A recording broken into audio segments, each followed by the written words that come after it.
आणि ती पूजा झाल्यानंतर निर्गुणाची पूजा, ती निर्गुणाची पूजा म्हणजे कोणती? तया सर्वात्मका ईश्वरा स्वकर्म कुसुमाची विरा पूजा केली होय अपारा तोषाला घेवी. त्या परमात्म्याची पूजा करावी लागते. महाराज म्हणले स्वकर्मांची पूजा. स्वकर्मांची पूजा म्हणजे नुसतं महाराज म्हणले ते हळदी नारळ अमकं घेऊन बसणं नाही. तुम्ही आम्ही जे कर्म करतो ते देवाचे कर्म आहेत हे समजून करणं म्हणजे स्वकर्म कुसुमाची विरा. आणि ती जर जीवनामध्ये पूजा केली का त्या पूजेने देव प्रसन्न होतो. म्हणून ते पूजे रिझलेनी आत्मराजे वैराग्य सिद्धी देई जे प्रसाद तया. या महाराज पूजेच्या संबंधानं परमात्मा तुम्हाला आम्हाला प्रसाद देतो. तो प्रसाद म्हणजे वैराग्य.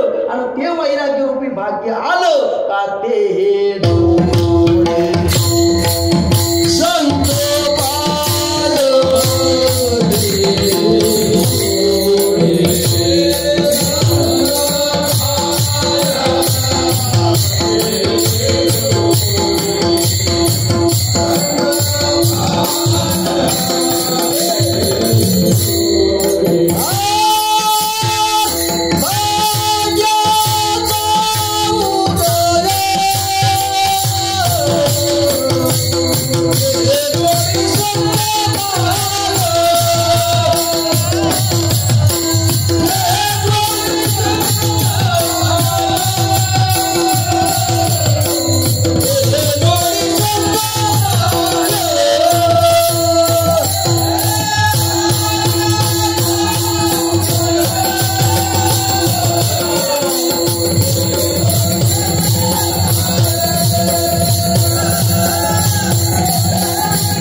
प्रसाद महाराज तुम्हाला प्राप्त झाला का ते हे जोडी संत पाय. इतर तुम्ही आम्ही ज्याला भाग्य म्हणतो ते म्हणजे सकळ भाग्याची सीमा. सगळ्या ज्ञानोबाईच्या कंपनीचा माल आहे बरं का. या ओव्याचं ऐकलं पाहिजे. आज महाराज कीर्तनामध्ये पाकी काहीचं म्हणून महाराज तुम्ही म्हणायच्या आणि ज्ञानोबाईच्या ओव्याचा आपण अपमान करतोय. विटाला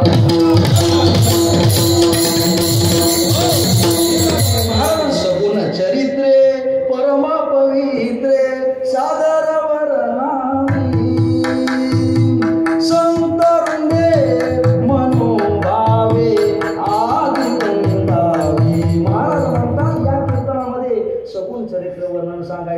महाराज म्हणे सगुण निर्गुण महाराज चरित्र सांगायचं. पण तुम्ही आम्ही आता भलतं म्हणायला लागलो.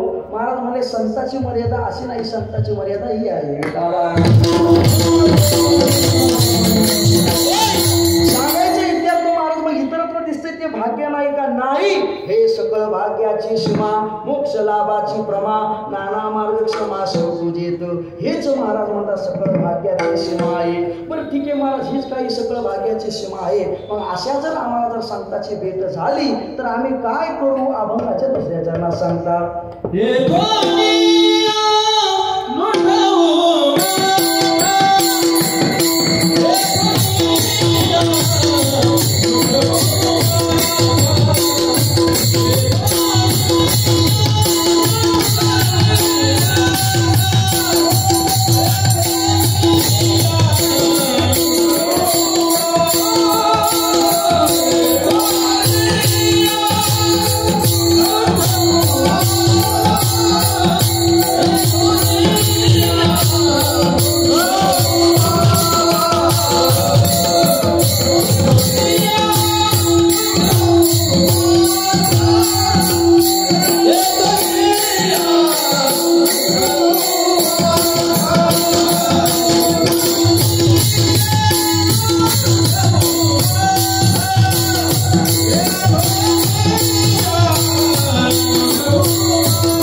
वर्षानं जर संताची भेट झालीच तर येथून अनुभव माता आम्ही महाराज म्हणे येथून अनुभव माता आमच्या जीवनामध्ये मरण जरी आलं तरी आम्ही इथून माता उठवणार नाही.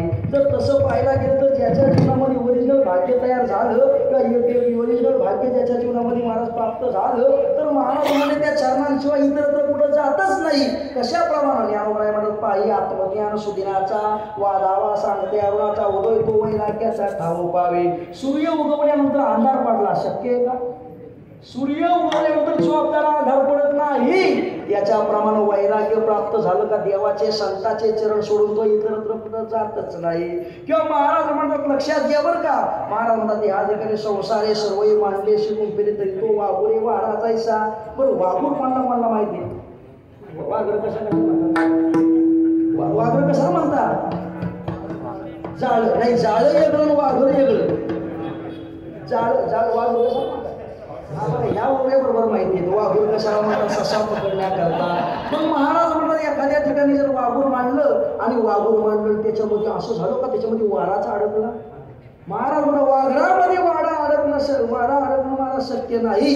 तसं ज्याला खरं वैराग्य प्राप्त झालं तो चरण सोडून इतरत्र जाऊ शकत नाही. किंवा परिपाकाची वेळे फळ देठू नाना देठू फळे तैसे स्नेहन पुढे ज्ञानोबरायच्या बघा किती प्रगल्भ पद्धतीने ओवे आहेत. बरं एखादं फळ पिकल्यानंतर ती कुठं येतं?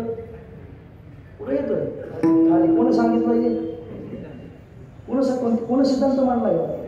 न्यूटननी मांडला. न्यूटन आधीचं का माझा ज्ञानोबा आधीचा? परिपाकाची वेळे ज्ञानोबराय म्हणतात बरं का परिपाकाची वेळे फळ देठू नाना देठू फळे. महाराज म्हणे एकदा परिपक्व फळ झाल्यानंतर बरोबर ते खाली येतं. आणि कावं दादा एकदा फळ पिकून खाली आल्यानंतर ते परत म्हणतं का चला बरं आता मी देठाला परत लागायला जातो. एकदा परिपक्व झाल्यानंतर परत तो देठाचा स्पर्श घेत नाही. त्याप्रमाणे एकदा खरं वैराग्य रूपी भाग्य जीवनामध्ये आलं का परत मात्र चरण सोडून इतरत्र ठिकाणी जात नाही. महाराज म्हणत किंवा लक्षात घ्या बरं का पुत्र मित्र कळत्र झाली आई स्वतंत्र माझे न म्हणे पात्र विषयाचे जैसे. ज्याप्रमाणे मला एकटी चांगले खाणारी जी माणसं आहेत चांगलं महाराज म्हणे सकस अन्न खाणारी जी माणसं आहेत ती मात्र विषयाचा आहार सेवन करतात का? नाही. बरं चांगले ज्याला काजू बदाम खायचे सवय लागली तो मात्र मुरमुरे खातो का? पण लोक आता काजू बदामचे अधिकारी नाही मुरमुरेचे अधिकारी आहेत. विठाला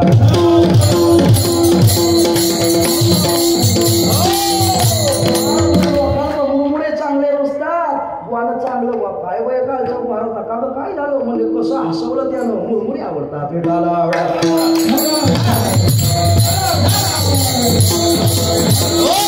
सांगण्याचा यज्ञार्थ एकच आहे. एकदा महाराज म्हणले ज्याप्रमाणे वाघरामध्ये वारा अडकत नाही ज्याप्रमाणे एकदा सूर्य उगवल्यानंतर अंधार पडत नाही ज्याप्रमाणे एकदा यानं चांगलं अन्न खाल्लंय तो विषयाचं सेवन करत नाही ज्याप्रमाणे एकदा फळांनी देठ सोडल्यानंतर परत तो फळ देठाकडे जात नाही त्याप्रमाणे एकदा खरं वैराग्य रूपी भाग्य जीवनामध्ये आलं का महाराज तो संताचे चरण सोडत नाही देवाचं चरण सोडत नाही. मग महाराजांनी असं का म्हणलं येतो अनुभव माता तरी महाराजांकरता नाही ते तुमच्या आमच्या करता या विठाला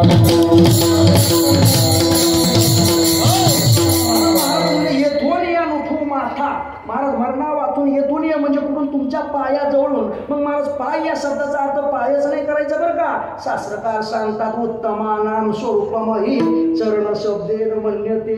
उत्तम पुरुषाच्या महाराज स्वरूपाला चरण शब्दाने बोललं जातं. आणि तुमची आमची जर महाराज तुम्ही आम्ही महाराज खरे खरे जीव आहेत का? ब्रह्म आहे जीव आहेत तुम्ही आम्ही खरे खरे तुमच्या आमची मूळ स्थिती काय आहे? ब्रह्म आहे. पण मायेचा आश्रय लागल्यामुळे तुम्ही आम्ही जीवदशा भोगतो. मग जीवदशेतून जर तुम्हाला आम्हाला जर ब्रह्मदशेत जर जायचं असेल तर संताची चरणच पाहिजे. कशाप्रमाणे महाराज कसं काय म्हणतात ज्याप्रमाणे एक मनुष्य जे चालला रस्त्यानं चांगले पांढरे फट कपडे घातले मस्तपैकी कपडे घातले आणि कपडे घातल्यानंतर चालल्यावर एक मित्र म्हणतो पुढे चालला रे म्हणजे गावाला चाललो म्हणजे इकडं. बरं ठीक आहे म्हणजे माझी एवढी गोणी उचलून दे. त्यानं गोणी उचलून त्याच्या डोक्यावर दिली. पण डोक्यावर गोणी उचलून दिल्यावर त्या गोणीमध्ये होते कोळसे. काय होते?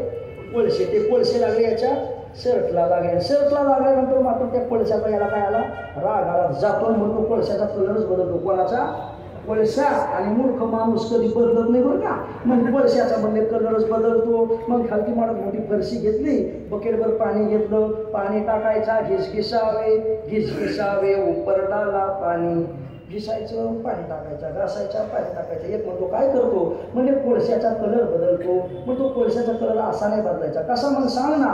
मग त्यांनी काय केलं, तो विटा मांडल्या, त्याच्यावर मला सरपण टाकलं, गवऱ्या टाकल्या, त्याच्यावर जाळी ठेवली, खालतून अग्नी पेटवला, प्रज्वलित केल्यावरती कोळसे ठेवले. जसं त्या अग्नीचा स्पर्श झाला तसे काळे कोळसे कसे झाले, लाल झाले. पण ते लाल होण्याकरता त्याला कशाचा स्पर्श करून घ्यावा लागला, अग्नीचा, मूळ स्थितीचा.